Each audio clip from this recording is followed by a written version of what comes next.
Okay, so I'm here with John Yu. He's a filmmaker. Actually, he's got 3 films in competition in our festival in Poland. Yes. Welcome. Hi, thank you. Welcome, and lovely Thanks, to meet Steve, you. yeah. I should say, filmmaker, actor, writer, actually producer, everything involved in the films you have here. But if I may, I'd particularly like to talk to you about, because Million Loves in Me is the feature, but the interesting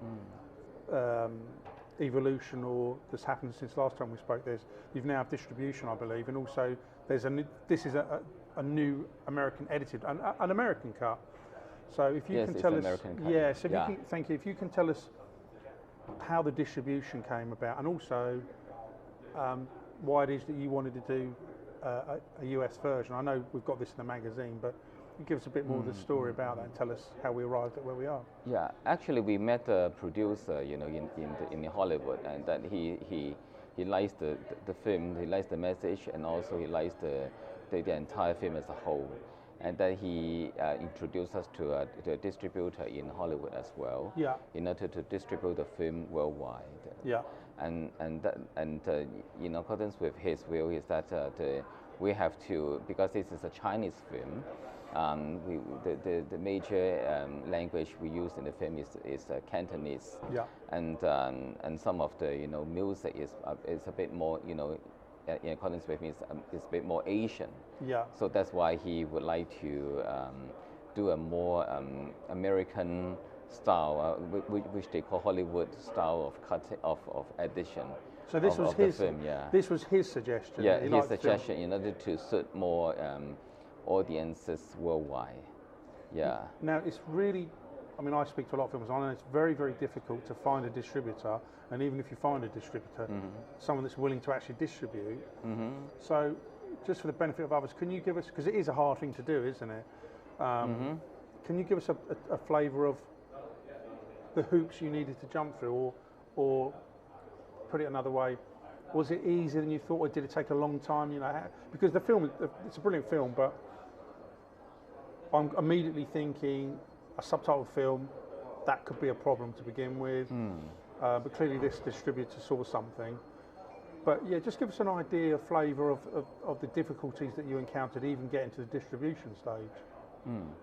I think the difficulty of, because the film, although it is a Chinese film, it conveys the message and a universal message and all that.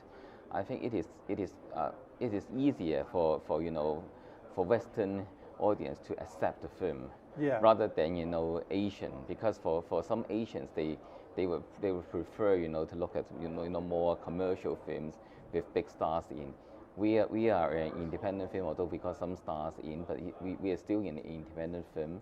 So it is a tougher experience for us to find distributor in Hong Kong and also Malaysia.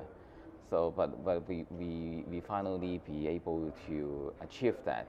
But it takes even a tougher process and a much longer time to do it.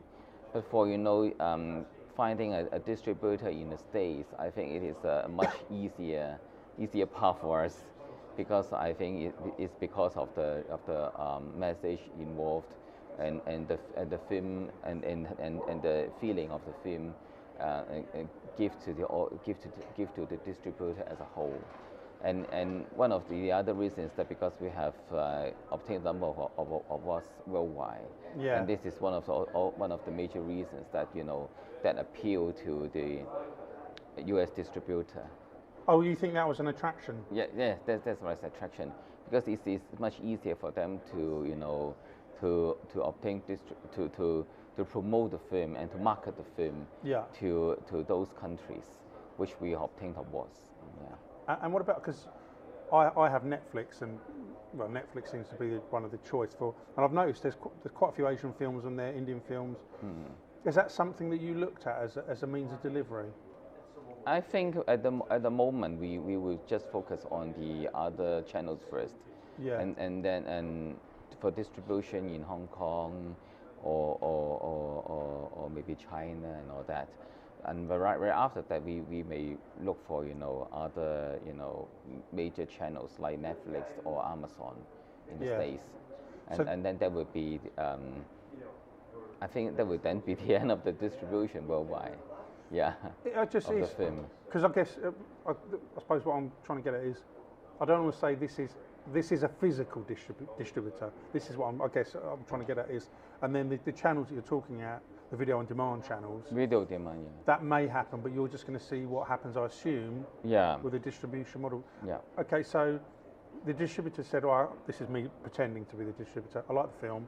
It's got potential, but I think you need to edit it for a Western audience." Yes. And again, we touched upon this in the magazine, but it's really interesting to hear about. So you already know that you need to have a new version. You spent days and weeks probably already producing the original version, and now you've got to do a new cut. Yeah. Of course. So, was there someone present other than, I know you have the editor there, yourself and Kenny, and others presumably. Who's in there to guide you in terms of what they think should be? I mean, how did that work? Did you have a new editor to give it a different visual look? An American editor to give what? Okay, so We have an American editor. We have the producer who introduced us, the Hollywood producer introduced us to the U.S. distribution. He's also involved in giving a lot of comments on the editing as well, and his editor and have also give a lot of insights in as to what to be included and what have to shave off. because actually but I mean, I've seen both versions, and I don't want to say it's a subtle difference. There's noticeable difference, but to my mind, I didn't find it hugely different. I don't know. What's your feeling? Was it? I mean, how did you feel when you compare the two edits? Is it much more significant in your opinion with the American version, or is it a subtle difference that you saw? How do you feel? They just try to condense a lot of a number of scenes. Yeah. They just try to condense it, and they just try to change the music, the background music, because for the Asian, what we call the original version, yeah, of course, it's a bit too loud. They say it is not a Hollywood way of doing stuff. Whenever if the actors and actresses they can perform, they would rather not to use too much music, because that is a trend of the Asian editors, that they have been using too much music, background music in most of the scenes, and for the U.S. Editors, they rather prefer to be more. They try to use a softer tone. Yeah. Yeah, rather than very heavy and very loud music, background music in the entire film. So does that mean, moving forward, let's assume that you're only going to do feature films. I mean, I'm sure you won't, but let's imagine for a moment that's all you're going to do. Does that mean that if you're going to make a film in Hong Kong or China, that you've always got to envisage having a US version as well? So I'm guessing, because I mean, it may be that your next film is shot in Canada or maybe shot in America, I don't know. But if you are choosing to shoot in Asia with a Cantonese track, that's now presumably something you've always got to consider, because you're always going to have to do this, aren't you? I think we still have to consider. I mean the message and the film as a whole, rather than we have to make changes every time. For example, if the film is very is conveying a very message relating to Hong Kong, and then we have to we might have to be do a very very Hong Kong style of music or editing. Then we may then have to keep the original flavor, rather than have to make a lot of changes to make it more American.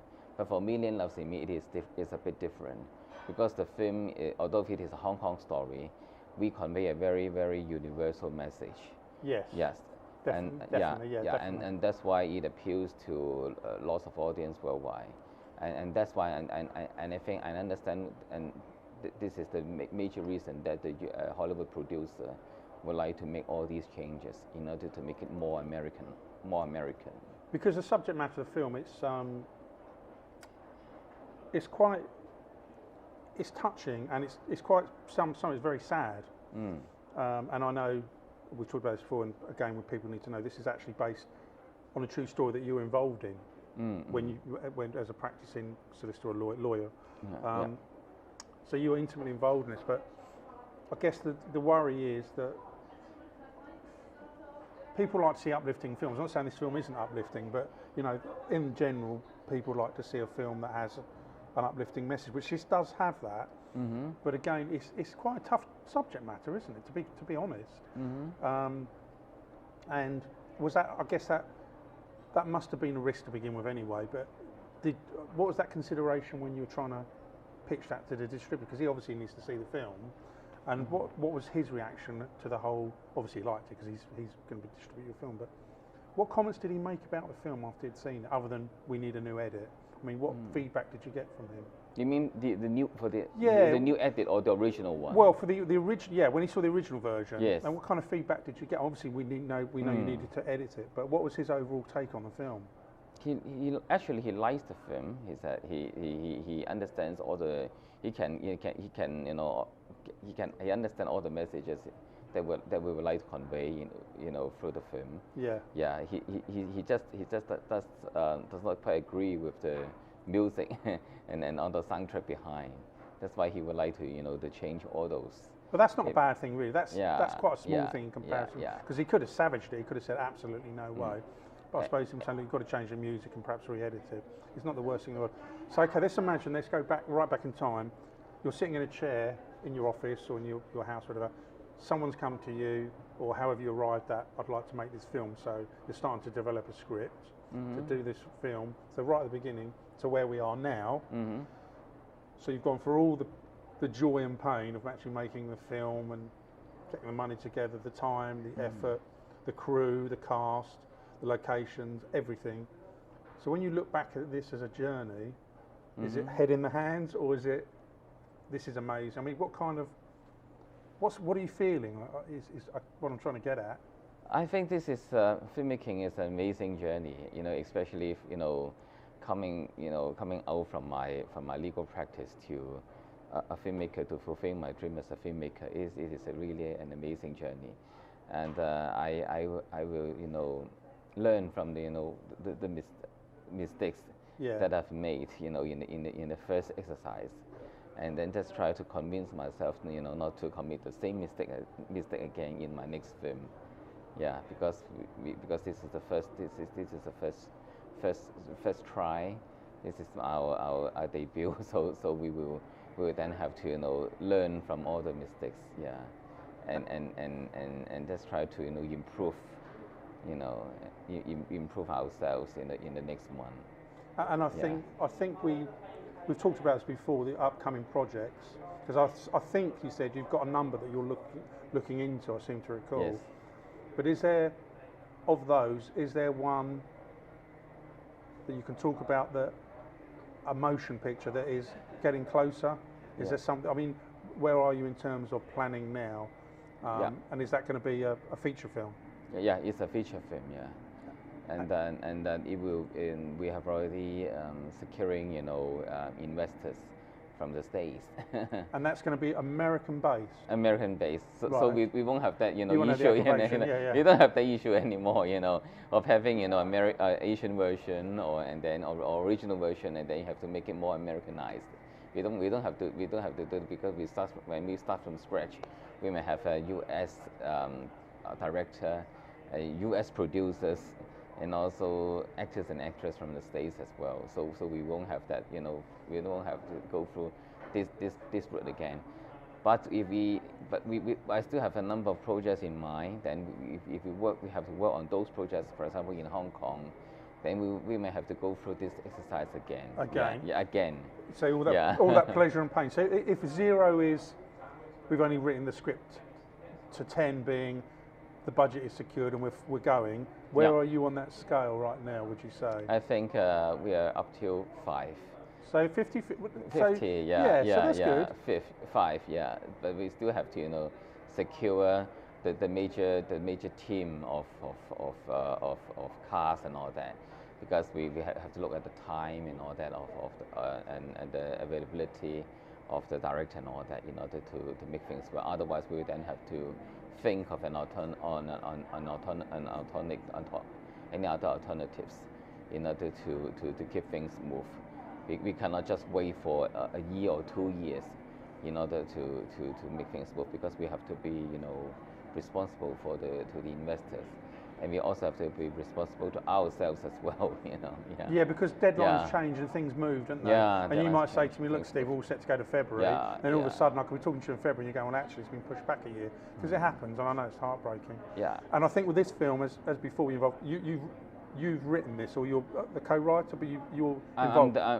Right now I'm the writer of the writer. Yeah, okay. but we will have to get because I'm not trained as a professional screenplay writer, so I may have to get a professional screenplay writer to polish the script for us. Yeah. But you're pretty happy. You're happy with what you have. Yes. Okay. Yeah, listen, we're John, happy. Yeah. Thank you Thank very you. much. As always, an absolute pleasure to talk to you, and thank you for your time. Thank you.